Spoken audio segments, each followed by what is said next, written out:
Welcome to the Estate Professionals Mastermind Podcast, a podcast for estate professionals who earn more, work less, and make a huge difference in their communities.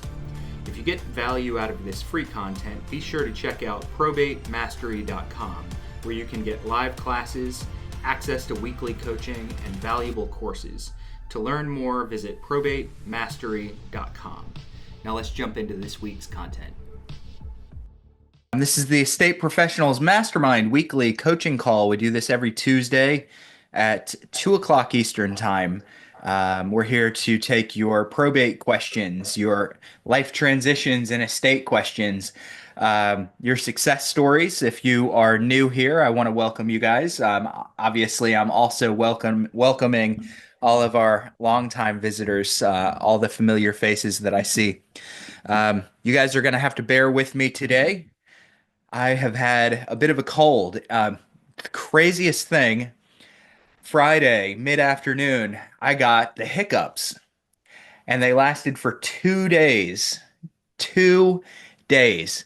And if anyone wants to know what sleeplessness is like, just get the hiccups for 2 days. So that kind of eased up a little bit Sunday morning. So it was almost 2 days. Eased up a little bit Sunday morning, and then I moved into a cold. So if I cough on you guys, just bear with me. I feel fine, but I'm certainly gonna cough a few times throughout the call. Anyway, I just want to welcome you guys. Thanks for joining. Do I have any success stories? Anybody gone out and done the work and done the activity and hit your KPIs and followed the process and had some successes that you want to share? I know there's some familiar faces here, and so some of you have got to have had some good conversations or leads or referrals this week, and we want to hear about those. If you'd like to share, you can raise your hand. Next question, for those of you that might not have a win or success that you want to share. Thanks, Joan, for popping your hand up. Call on you in just a second. If you've had a success or a win, Joan's hand went right back down. I don't see Joan now. Then if there's a question or a challenge or something that we can help with, whether it's an advanced question, something like a probate deal you're putting together, or basic. Look, I'm just getting into this niche and I want to know where to start. I welcome your questions as well. All you have to do is go to the reactions button at the bottom of your screen, and there should be a raise your hand option. So there's a little heart at the bottom of your Zoom screen. If you haven't done this before, click that heart, and then there's a bar that says raise hand, and I will call on you guys. You can unmute yourself, and I'm going to do that with Joan right now. Joan, how's it going? Go ahead, unmute yourself.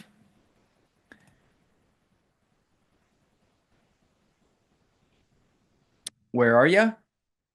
Jumping all over the place on my screen. So I just clicked unmute on a couple of other people. See if you can unmute yourself.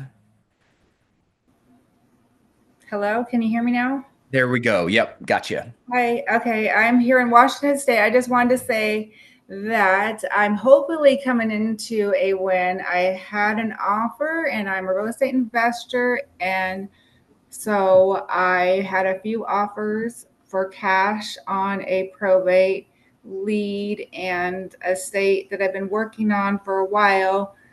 But this is a tribal home. And like I said, we're trying to get into a niche market as well. And so they also have some lending programs, but it takes a little while. And I want to have a pre-approval letter from the bank before I lock anything under contract for the highest and best, right? Instead of having a cash offer.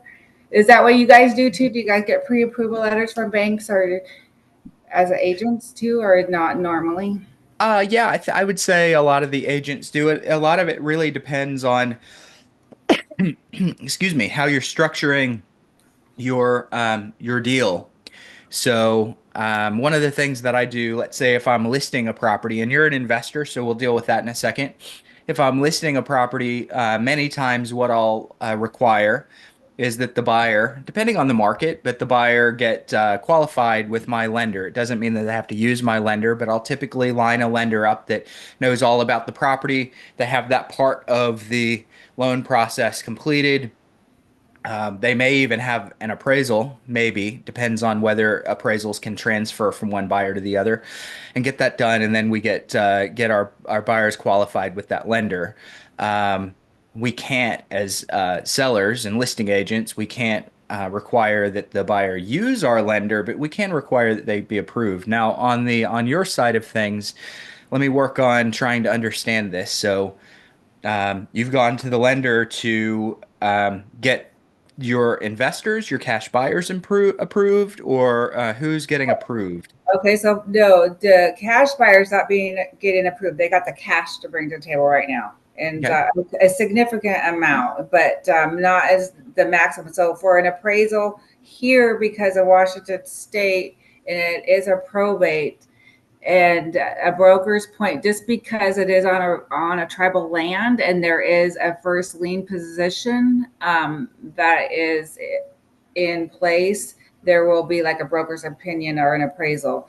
So Hmm. we had that done already. So when we listed it, we had the what we needed to, on MLS. So we had a buyer, a broker that represents the buyer, because we're paying them 3.5% and we're only taking the 2.5, just because we are investors and we want it to be lucrative for a broker, because I know that they're going to maybe do some more paperwork, like you're saying, to get them approved through the bank. So we do have a potential buyer going to go hopefully into contract this week to get the pre-approval letter, and then that broker is married to a tribal member, to a different tribe, so he kind of knows the Hmm.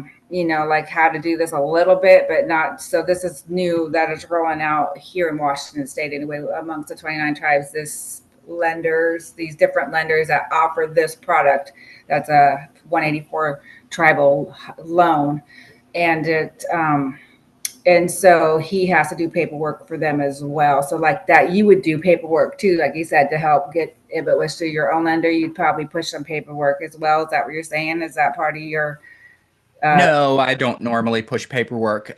Generally, depending on the property, depending on the situation, I may require buyers to get qualified through a particular lender. What used to happen, and this is really dependent on your market. So, the market that I live in now, a lot of good lenders. I trust the majority of them. We've all had bad deals that have gone sideways from lenders before. Okay. yeah, me too. So, in my area now, the majority of lenders do a pretty good job. There's some that aren't, but most do a good job. The market that I used to serve in, there weren't many good lenders. There were a lot of lenders, but not many good. They threw qualifications out there and even approvals out there like candy without really checking things. And so we would require buyers to get qualified with our preferred lender. They didn't have to use our lender. They just had to be qualified with our lender so that we knew that they were going to close. Okay, And gotcha. he'd tell us, hey, they may or may not use me, but they're good to close. He said, he would say, I don't see any reason why they're not going to close. And then they could use whoever they wanted. But we would kind of funnel them to our lender for the qualification process.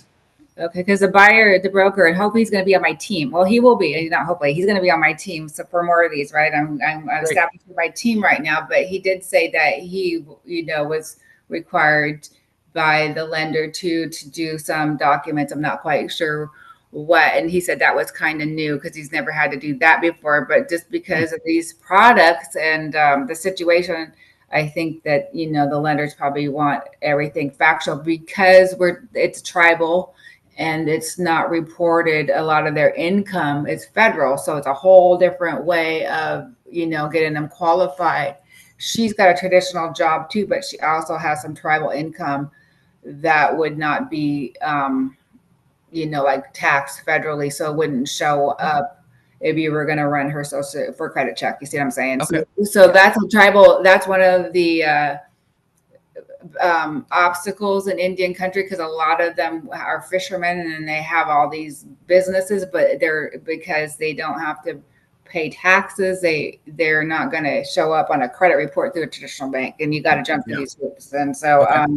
And so I've done that, helped some people before with my business here get people approved, like my business partner who has to jump through those hoops, and I do payroll, and we collect tax just like a W-2 job, and to get us qualified, to do buy and hold. So both of us are able to do that because we're taxed as a C corp, right? We're even though we're Okay. tribal, but he's got different tribal income as well, and so some of these tribal members have to jump through those hoops, and Sure. it takes time, and so they required him the broker to for the buyer to do some paperwork as well. He said that he's worked a couple times with the lenders, but never had to do this. But it's just because of the situation, and Sure.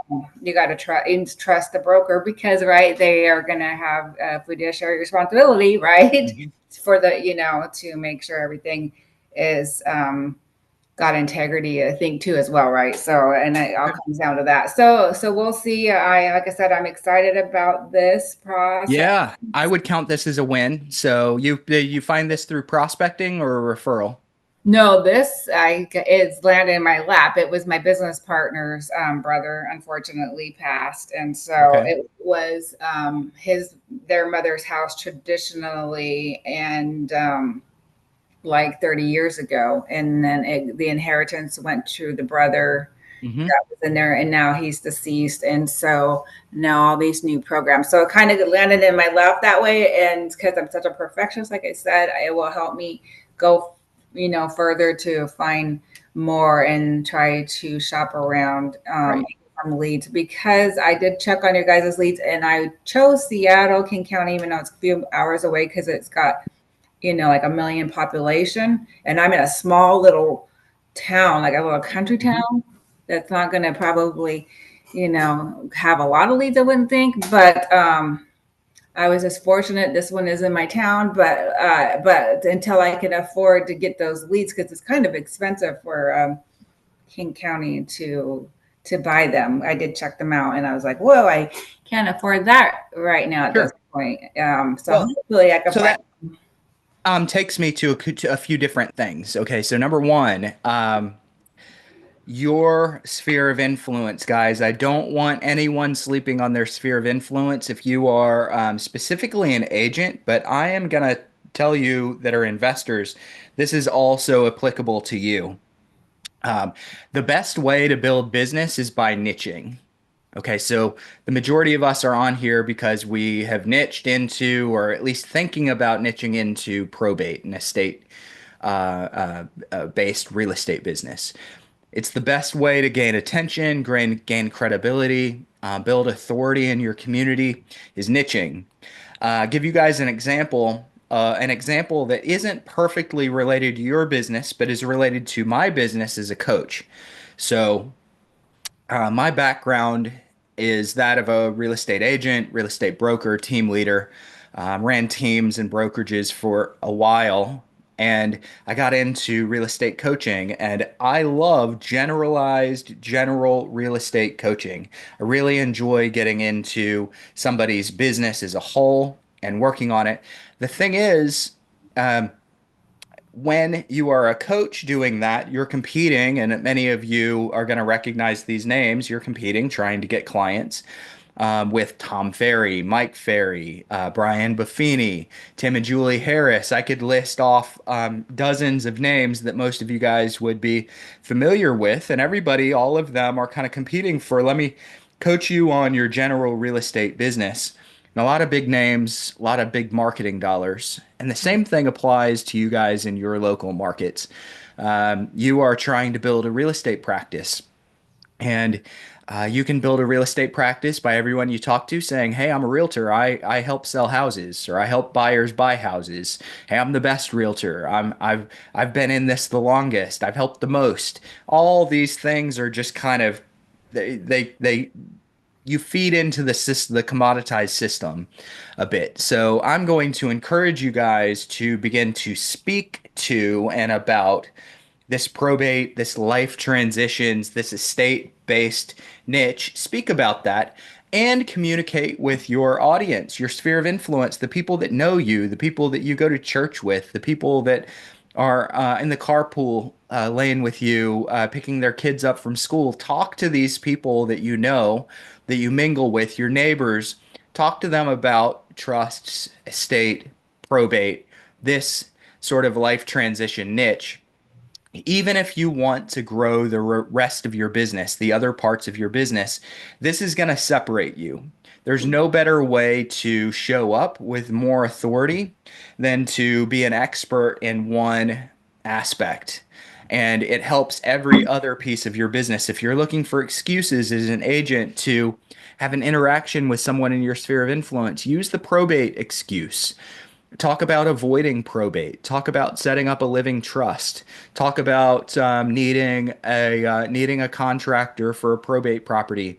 Okay, these are great excuses to be able to build a relationship with people that you can do other real estate business. Just because you talk about probate and you present yourself as a probate expert doesn't mean that you can't do other types of real estate with folks, but you can use the niche to build the authority and the credibility. So that's number one. That's what I want to talk. And I'm trying to think of what my second point was that Joan brought into my mind. I can't remember what it was. It might come back to me. It's got a call. Okay. Yeah. So, Joan, thank you so much. Really appreciate the feedback. Any other questions? Here's one for you guys, and I'm curious to see. I don't want everyone going to the react button, raising your hand with the react button, unless you want me to call on you. But if your camera is on or you're willing to put your camera on for a quick minute, I'd love a show of hands. How many of you guys in this room are new? You've been looking at or pursuing probate for less than a couple of weeks. I saw at least one hand, a couple of people new. All right. So for those of you that are a little bit newer, those of you that aren't new, bear with us for a couple of minutes, or maybe this is going to serve as a refresher for you guys. If you're not new and maybe you're just not doing these things, a refresher is always good, kind of a reminder of what to do. Um, we all have dreams of the big business and the big niche that brings in dozens of deals every single month. And those dreams can be a reality. I know a number of people that it's a reality for. In the probate space, I know agents, solo agents who do 15 to 20 probate transactions per month, not per year, per month, right? As solo agents, I know teams that are making over $1 million a month flipping estate and probate houses. I had someone one time accuse me of exaggerating. It's not an exaggeration. I really know multiple people in this space that make at least 1 million a year with probates and estate. Some of them are flippers, some of them wholesalers, a lot of them are agents. And then I know a few that push that $1 million mark in a month. I know a few. It can be done, and I've seen what they do. I've also had the benefit of seeing what real estate professionals, and I'm going to use air quotes with professionals, what real estate agents and investors do who don't get traction. So over the past several years, some of the people that I've worked with that have been through probate mastery or coached or different things have gone through probate themselves.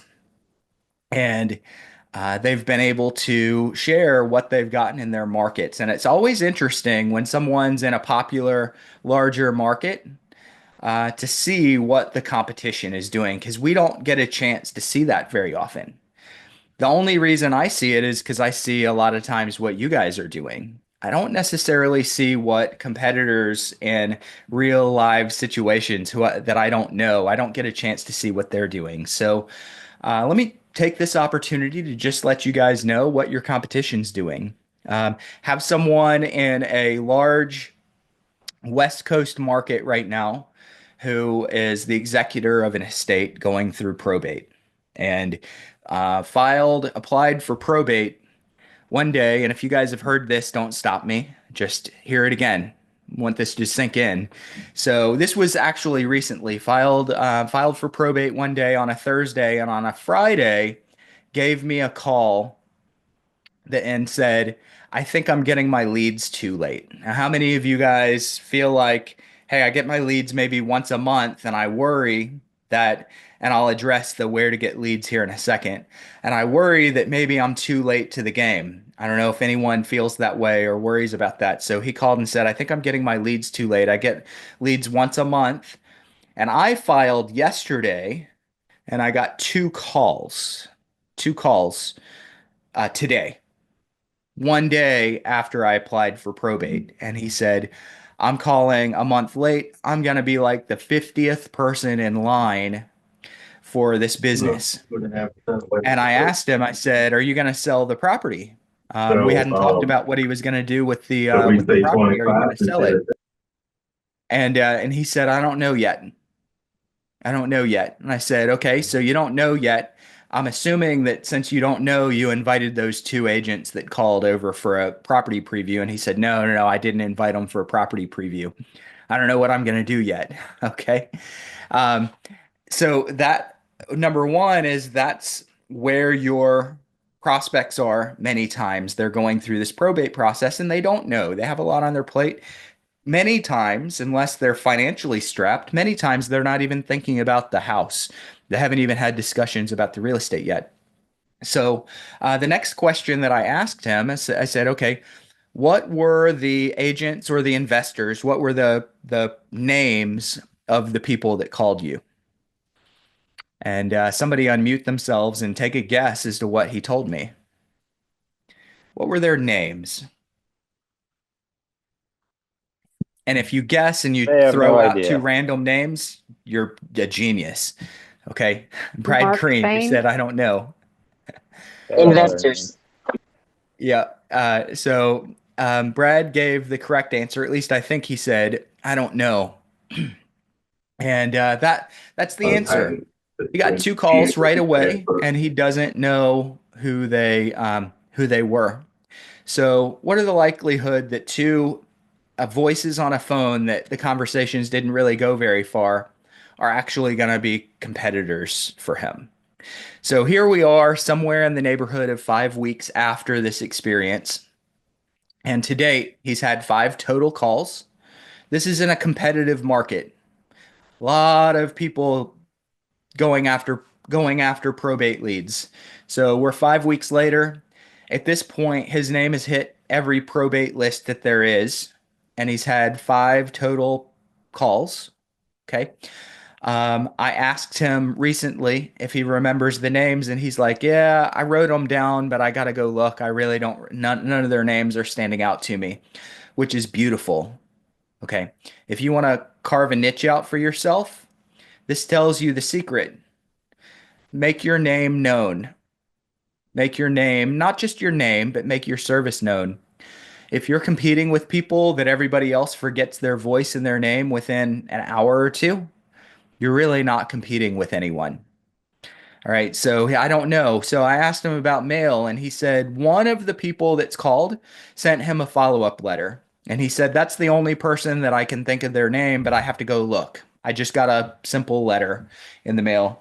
And he said, outside of that follow-up letter, I've gotten two cold, unsolicited mailers sent to my property. And two. And he knew one of them because it's a well-known team in the area. But the other person he couldn't really think of. All right, so 5 weeks in, three mailers, five phone calls. All right. Now, if you guys worry that that's going to be something that's hard to compete with, you might be in the wrong niche. If you go, oh my goodness, that's in a popular market and that's all he's received, you might be in the right niche. Now, I happened to look at what was sent and what had been said to him, and pretty much everyone was leading with the same thing. Everyone on the phone led with, hey, I see you applied for probate. Do you want to sell the house? Okay, and his response so far was, I don't know, to everybody, which is true, which is absolutely true. He has an empty, vacant house that's likely going to be sold. It's free and clear. Doesn't know if he's going to sell. Doesn't know. 5 weeks in, doesn't know. Why? Other things on the top of his mind. Then I looked at the marketing material, and everyone kind of led with the same thing. They were simple, one-page letters. I see you're going through probate. Do you want to sell the house? Why has he not called any of them back yet? Besides the fact that he's in real estate. Okay, why has he not called any of them back yet? He doesn't know. He doesn't know. Now, it's yet to be seen if any of them are going to follow up, but this is not hard to compete with if you're trying to build authority for yourself, if you're trying to build a name. David Cordero, you don't have to unmute yourself. I'm just acknowledging that I see you and I was supposed to give you a call last week. I'll do it today. Um, so I want you guys to know that we are in a business of being remembered, and we are remembered through offering value that's more than I see somebody died, let me sell the house, let me buy the house. If that's the approach you're going to take, you're going to be met with indifference at best, hostility at worst, if that's the approach that you're taking. So we take the approach of we want to be of value and provide resources. In Probate Mastery, I teach that the opening offer that you give should be an offer of a concierge-based service. I help with every aspect of probate that you might encounter. Yes, real estate might be one of those aspects, but if you need connections, resources, attorney referrals, if you need someone to coordinate repairs, clean outs, estate sales, I'm the person that you should come to. And even then, we should still, in the beginning, expect to have to build some credibility over time. Over time. Because many times people go months without having the real estate discussion, especially if it's like 67% of the estates, of the real estate in estates, is owned free and clear. So 67% of real estate that's involved in the estate that's going through probate is free and clear, no mortgage encumbrance. So you have a long 6 to 12 month probate process ahead of you in some markets. Some markets it might be even longer. And you have a house that is not in urgent need of financial attention. It means that you have the luxury of waiting several months before making decisions on real estate. Your competitors, guys, are calling and saying, hey, do you want to sell the house? And they hear, I don't know. And they say, well, that's not a good lead. I want you guys to hear, when you hear, I don't know yet, it's too early. I want you guys to hear, this is someone that's going to sell. This decision is going to be put off for a little bit. How can I be of extra value now? And this is where your business is going to come from. If you come at it with the right mindset, with the right understanding that you're nurturing families through a situation that might take a few months before real estate's decided on. And if you offer more than just a real estate service. Okay. So I just want, hopefully those that have been here for a while can kind of take that to heart as well and recognize that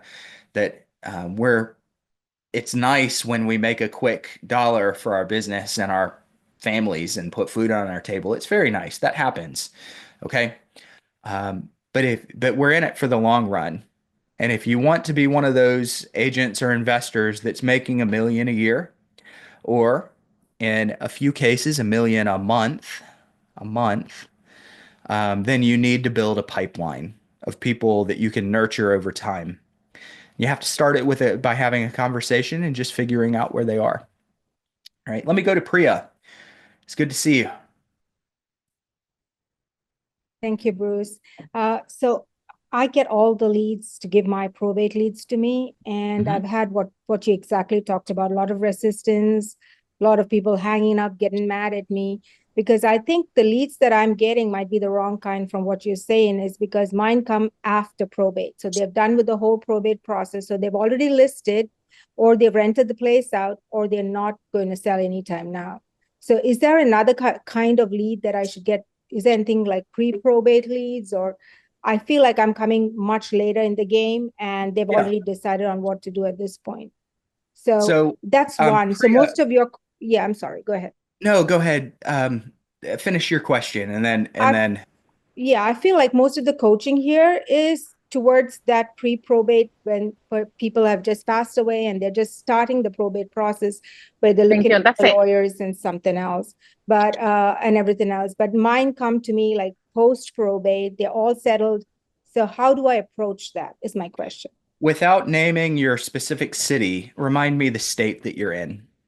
Louisiana. Louisiana. Interesting. Okay. Must be a unique parish then that does that. I thought Louisiana released probate at the time of filing or application. So post probate definitely complicates things a little bit. Colorado is a big post probate. There's a county or two in kind of the Midwest or the West that releases probate late after probate has ended. So if the leads don't come out until probate is finalized, I would shift toward pre-probate. The good thing with pre-probate is it's uh, virtually no competition. Okay. There's a lot of people that get the public record of probate. Pre-probate is going to be more of a guessing game because you don't necessarily know that they're going to go through probate. If you get your pre-probate leads from all the leads, I do know that they've got some algorithms that try to weed out any pre-probates that don't have real estate attached. It's still a guessing game. So it's still going to be based, and I've never seen exactly how they get their pre-probate records. So I am generally making an assumption here about any pre-probate list. Pre-probate is generally going to be based on kind of a death certificate or an obituary record. Sorry, guys.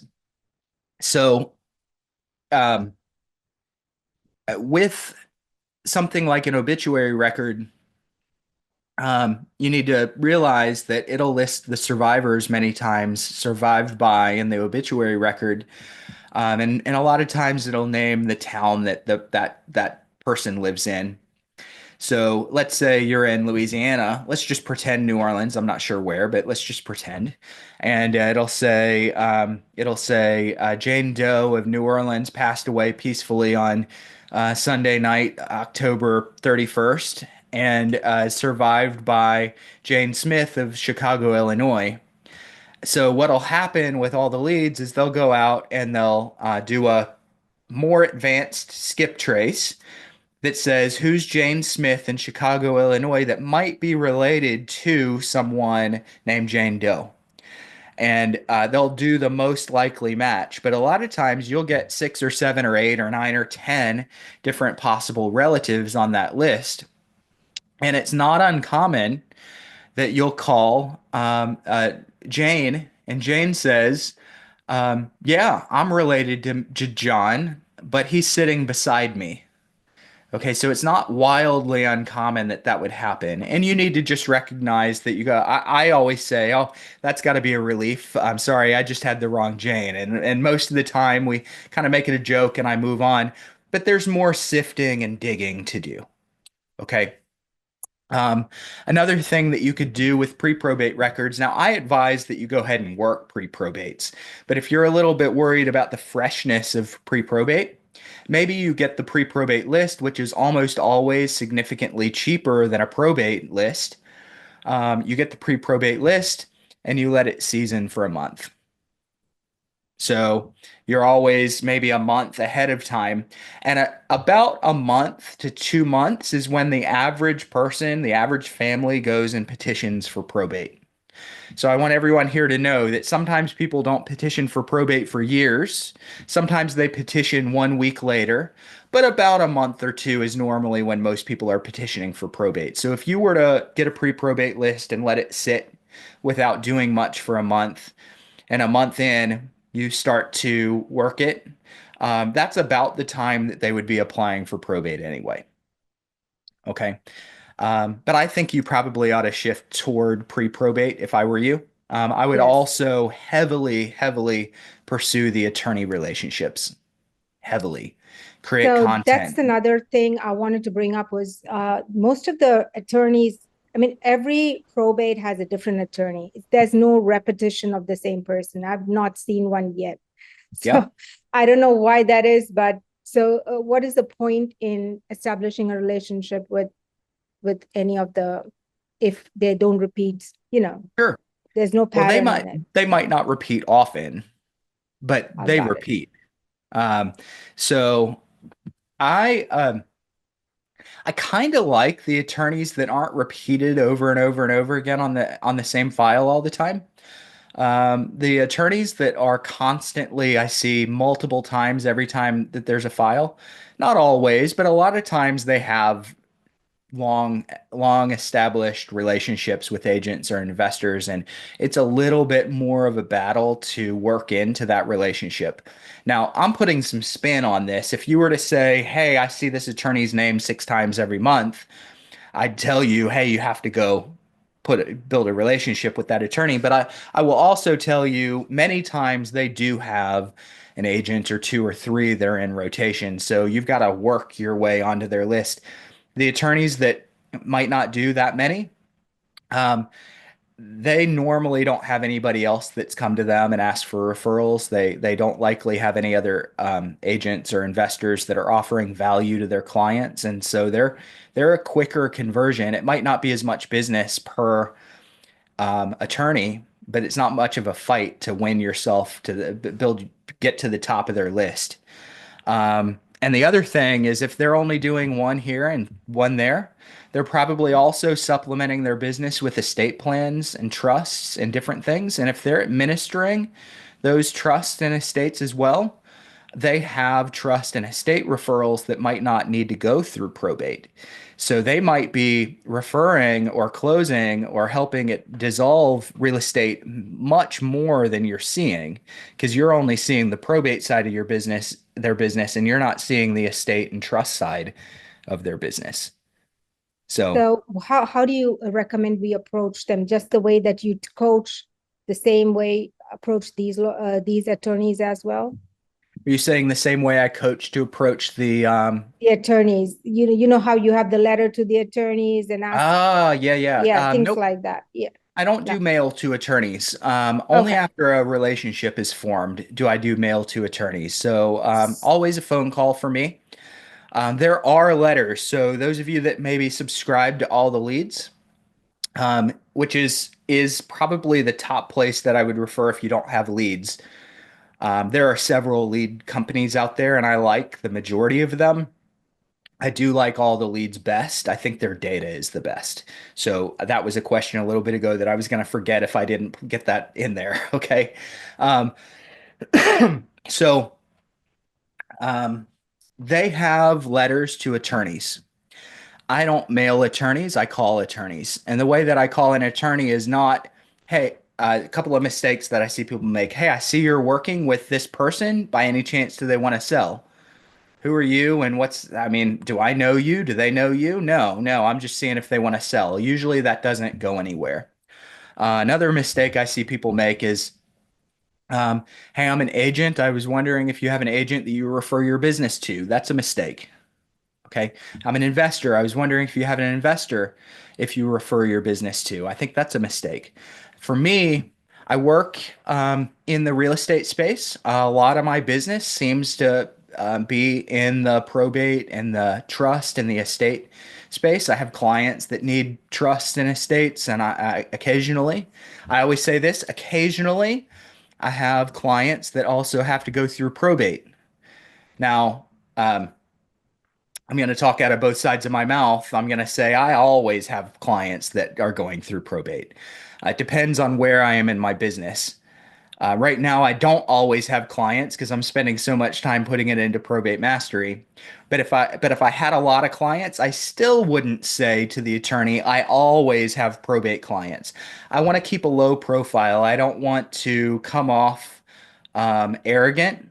I don't want to come off uh, threatening in any way to them. So when I talk to them, I'm in real estate and I find that um, a lot of my clients are in need of trusts and estate help. And some of them are even going through probate from time to time. I, I underplay that. I was wondering if your business practice is open to new clients. Okay. What kind of an attorney is going to say no? I don't know many attorneys that would say no to that.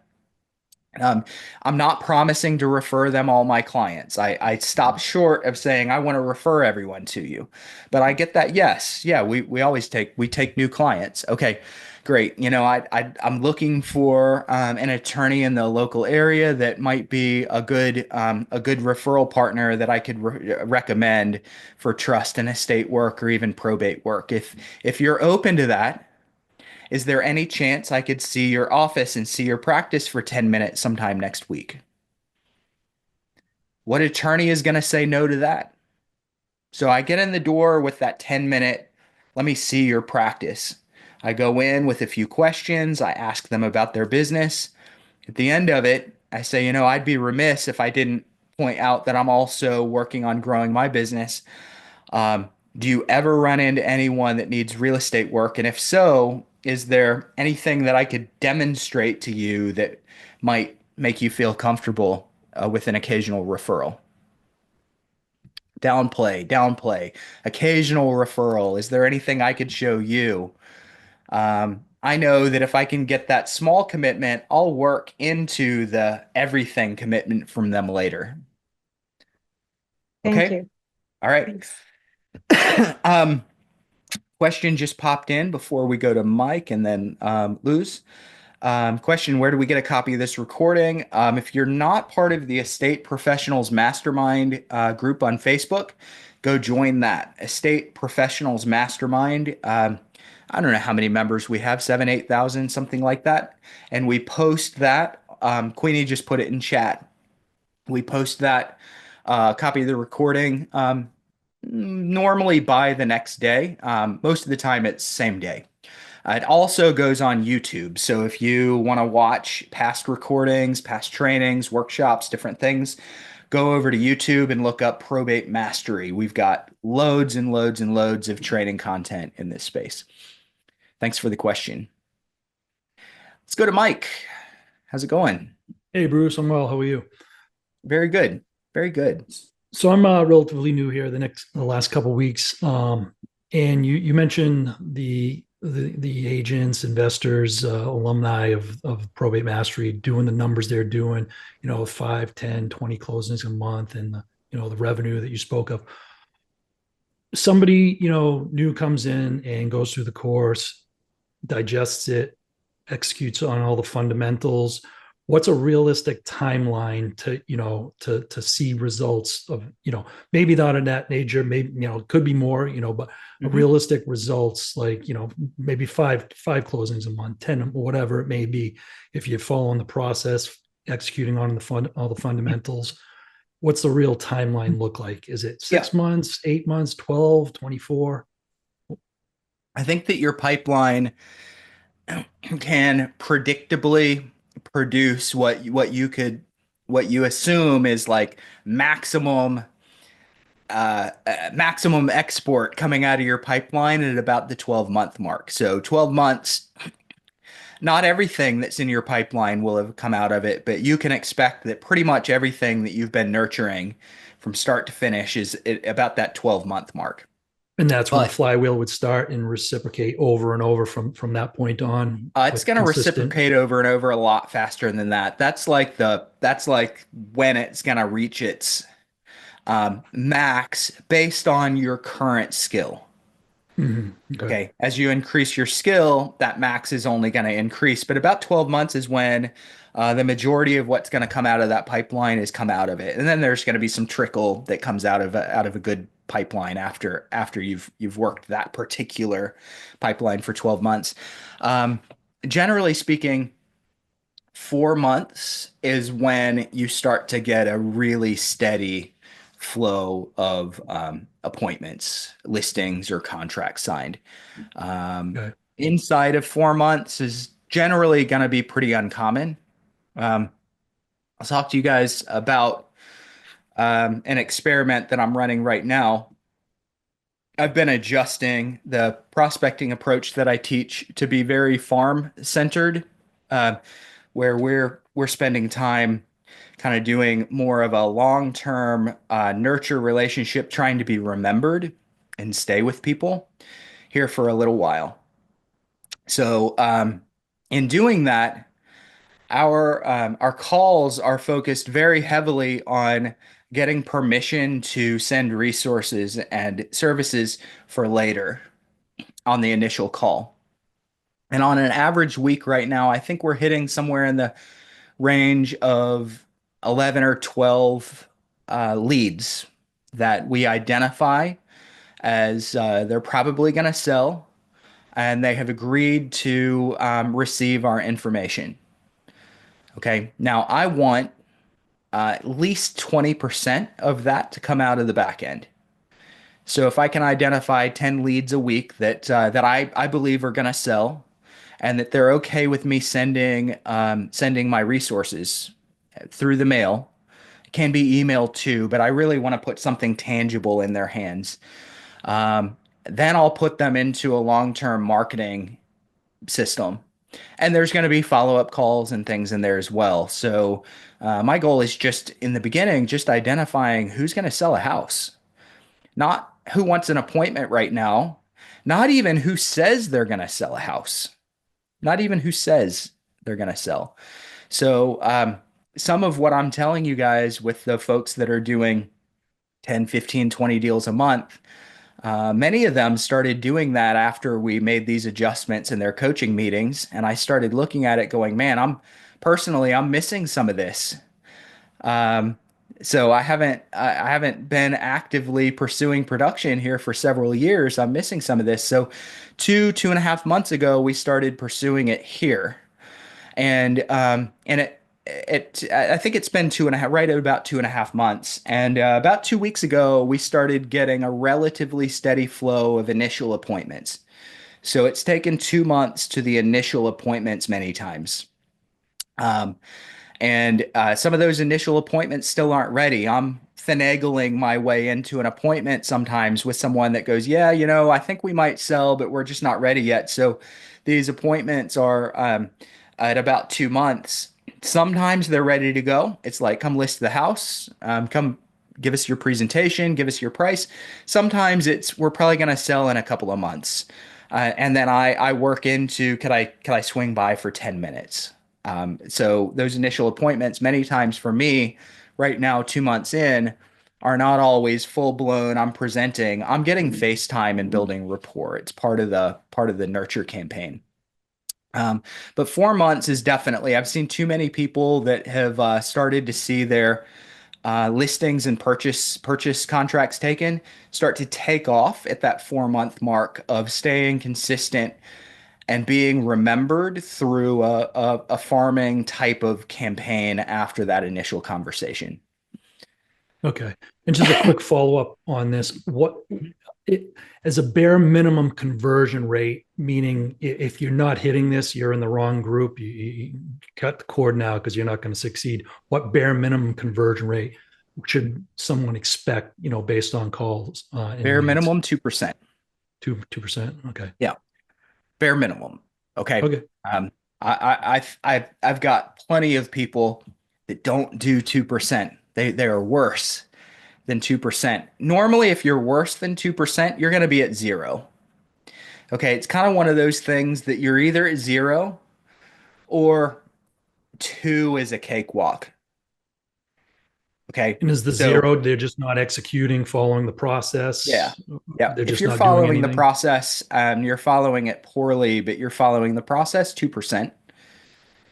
Yeah. Now, some math just for you guys, for those that have seen my How to Close 2 Probate Deals a Month video, you'll recognize some of this math, basically the basics of it. But for every 100 probate leads, 70 are going to have real estate.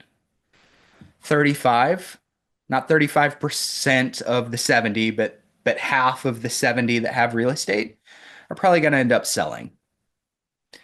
Okay. So in general, I am trying to get a hold of through the phone at least half of those that are going to sell. So let's say 35 out of 100 are going to sell. relatively quickly, inside about a year, inside of a year. So that's 17, and I get half. Oh, 17 would be half of the people that I speak with. So each month out of 100 leads, I want to put 17 people in my pipeline. And if I can convert 20% of my pipeline, which I think we should all be able to do, 20% of my pipeline, that's three and a half, almost four deals a month. Okay. And that's 4%. That's 3.5%. That's 4%. Got it. So you're saying the bare minimum should be at least 2% off gross leads. Yep. Mm-hmm. Okay, cool. Yep. All right. Thanks, Bruce. Appreciate it. Yeah, absolutely. Thanks for the questions, Mike. All right, Luz, how's it Hi, going? can you hear me? We can hear you. Yeah. Wonderful. Yes. First of all, I just wanted to let you know that when I went to that lawyer, it's a win. Remember that I told you guys that I went to a lawyer's office and I just show up. I did get a FaceTime with one of the lawyers, and he even invited me to a networking event to meet Yeah. investors. So that was great. And then I like it when he said, "What do you want from me?" And I go, "Wow, that's great."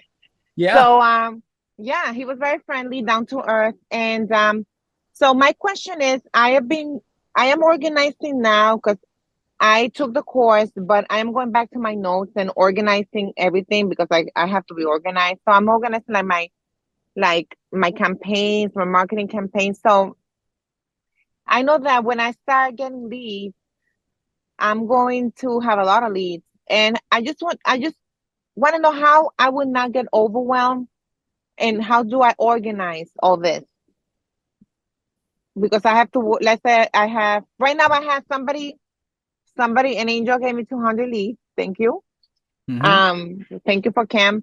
But I am organizing how I'm going to work them. But how do I not get overwhelmed? Do I start working 50 at a time, or how am I going to do this? Yeah. Nope. You work them all. So Okay. I'll make it simple. Yeah. All right. There are more sophisticated ways to work it than this. Um, oh, Julie, that's such a good. Okay, I'm gonna tell you what Julie just chatted in. Let So me put my glasses so I can see. out of state. Start with out of state um, personal representatives. So you should be able to see what state that they live in. They are going to be the fastest and the fastest sellers and the most in need of services many times because they just can't can't get into town. It's pain.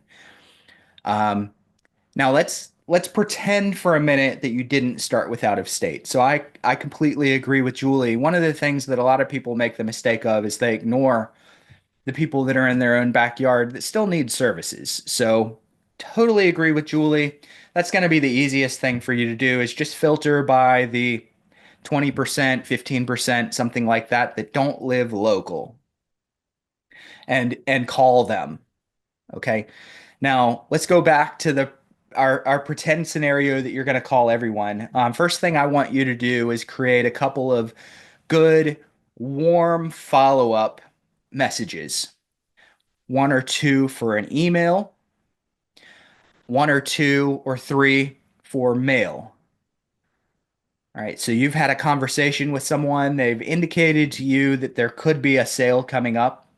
Remember, it doesn't always sound like that. Many times it's, I don't know what we're going to do. That's Yes. many, many times. I don't know yet. It's too early. That's an indication that a sale's coming up. Get permission to send them your resources so that they can call you later if they ever need anything. Okay. And then I'm gonna do some follow-up. So just create yourself a few follow-up pieces. But Okay. I would go through and I know that in general and an average hour, you can probably dial if 10% answer the phone, you can probably dial 20 people. Okay, so that means it's Okay. going to take you have 200 leads, it's going to take you about 10 hours of dialing to get through those 200 leads. 20 people will have answered. and then I follow all what I learned in the course, Yep. like the 13 letters, there's 13 letters that I have to stand Have you by. taken my version of the course? So Chad's has No, 13 letters. Have you taken mine? I Go took. take my version. It's in there. So if you go to your course library, look for Oh, Probate Mastery Live. And I want everyone else that doesn't know this to go do the same. oh wow. Okay, There's so two versions of Probate Mastery, and they both teach the same skeletal structure of building your business. okay. Okay. Chad's version was the original. It's exceptional. It's excellent. I'm never going to take it down. I don't want to say that. I will probably never take it down because it's amazing. Chad is 6 feet, 6 inches tall. Yes, it's tall. He's an assertive personality, very assertive. Now, how many of you could go to a stranger and give them a pen and say, I need you to sign this listing agreement and expect them to go, okay, where? Okay. Hmm. Chad, that's Chad gets away with that assertion. Most of us need to be a little bit more psychological, and Chad also has a lot of influence, skill, and learned technique as well. But his personality is just so dominant that almost nobody can say no to him. I go back to my old business partner, who I went on as a mentee 50 plus. I think it was exactly 50 listing appointments with him on cold listing appointments. So every single one, and by cold listing appointment, these weren't sphere of influence that said, "Hey, come list my house." These were leads that we converted to an appointment, and he got all of them. When he said, "Here's the pen, sign the listing paperwork," you just did it because his Wow. personality was that strong. And I memorized his approach and I delivered it verbatim on my first solo listing appointment. And they asked me, and I'm not joking, they asked me to leave. They didn't say, "Hey, I don't think this is right for us." They didn't say, "Let us think about it." They said, "We'd like you to leave." Ah, Why? wow. That personality just didn't match me. So if you're trying to emulate someone who partially on an appointment style, if you're trying to perfectly emulate the exact words that they're using when half of their influence is because of their physical stature or their personality, sometimes it doesn't go perfectly. That's Okay. true. Now, all that to say, I want you guys taking Chad's course, but if you go into the program and you look up and you see Probate Mastery Live, there are 5 sessions in there that I taught live, and I'm going to do the sessions live again soon. I don't have dates picked out, but be on the lookout. The You'll see my version of the course in my 5 sessions. So mine, all the same structure. I teach prospecting, same as Chad. I teach marketing, so cold mail, same as Chad. Warm mail, same as Chad. Attorney relationships, same as Chad. Vendors, appointments, all the same, with a different angle of going and doing those things. Um, so I would Thank probably you. do cold mail, but I would build my warm mail pieces first. So that's the one you mean by having a phone call first? Yeah. Yep. Okay. Now, if you're a little nervous about having a phone call first, then send I'm out a cold terrified. mailer and reference the cold mailer in your Okay. in your your phone call. That was never something that, well, I lied. You caught me in a lie. I absolutely was worried as hell the first time I made a cold call, and the 200th time, and the 2000th time. And if I cold called today, I'd probably get a little nervous again. Okay. So I'm not gonna tell you guys that there was never a time that I would mail first and cold call later. It definitely makes it a little, gives you something to hold on to, but I don't think that you have to mail first and cold call later. You could call first and then mail to the people that you spoke with. Um, So, Go oh, ahead. so you were mentioning a new approach to ask permission, which I think is great. So, what if they say no? Do I get back to them later on? They say no. I don't want you to send me any letters or any information. Mm, It, yeah, don't ask. Okay. Okay. All right. Here's the Okay. question. Okay. Here's the question that I ask. I'm going to work this backwards. So when someone says, I don't know what I'm going to do yet, the question that I ask is that fair? Is that fair? Write that down. Okay. Is what fair? Okay. That's what needs to come first. Hey, I completely understand. You're not, you guys probably have a lot on your plate right now. I'm going to. I'm going to send you some information on resources that are available in your in the area. If you need anything, I want you to give me a call. So I'm asserting what I'm gonna do to provide them resources to mail them. I don't say I'm gonna mail you. It's just I'm going to send you. And then the only part of that that's a question is that fair? And if you Okay. assert it the right way, I'm being very helpful. I'm going to do this. I'm going to do it for you. Is that fair? 99% of everyone's going to say okay. Okay. Yeah, it sounds good. Yep. All right. Perfect. Thank you so much. Thank you. Appreciate it. Brad Green, what's happening? Sorry I missed you yesterday. Not a problem, Bruce. Hey, I just wanted to share a couple of things. Someone's asking about if they don't call right away. And the last week, I call leads that are 6 months, 12 months old sometimes. Just if they've never told me no, I see there's still a property in there. The last week I called a lady. She's probably a lead that's 6 months ago. I think I've left her 8 messages, probably sent a couple, mailers, never got any response.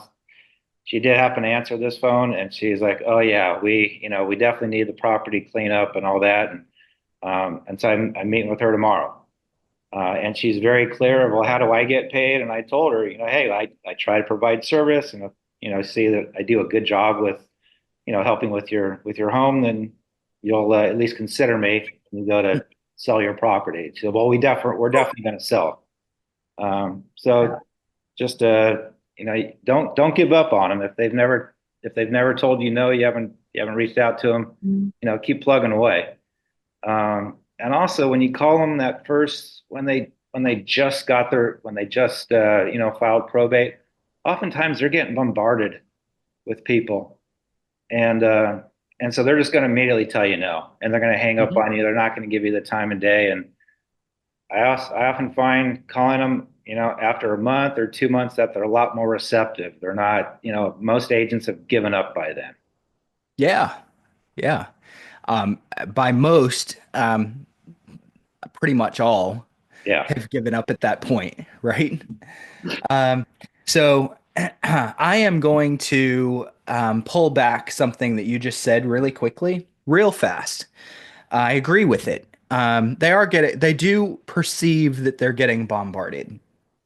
They perceive that they're getting bombarded. They probably aren't. So if I were to ask the agent that's in our program that I mentioned to you guys a little bit ago, what his experience has been like over the past 5 weeks, he would say I'm getting bombarded with calls. Now he knows better than to say that because we've talked about it, but he would probably have said I'm getting bombarded. The reality is 5 calls in 5 weeks and 3 mailers. Okay, so the perception for them is I've kind of gotten bombarded. It's really not as much as you guys might fear. When you call and they indicate that they've been getting bombarded, I don't want you to think that they've gotten 100 calls from 100 competitors. There's probably in some of our markets, depending on the size of your market, and I know where Brad is, he's in a pretty big sized market. Depending on the size of your market, maybe 5 to 10 people have reached out to them, and that's a lot when you're opening probate. But that's 5 to 10 people that the rest of them, the others, will probably never reach out again. Never. There hasn't been a second follow-up call to the agent that I was talking to you guys about. He hasn't received one single follow-up call yet. Now it's only been 5 weeks, but not a follow-up call. So if you Do call in the beginning and you deal with the fact that maybe they aren't super cooperative in the beginning, but then you're willing to go again in a month or two.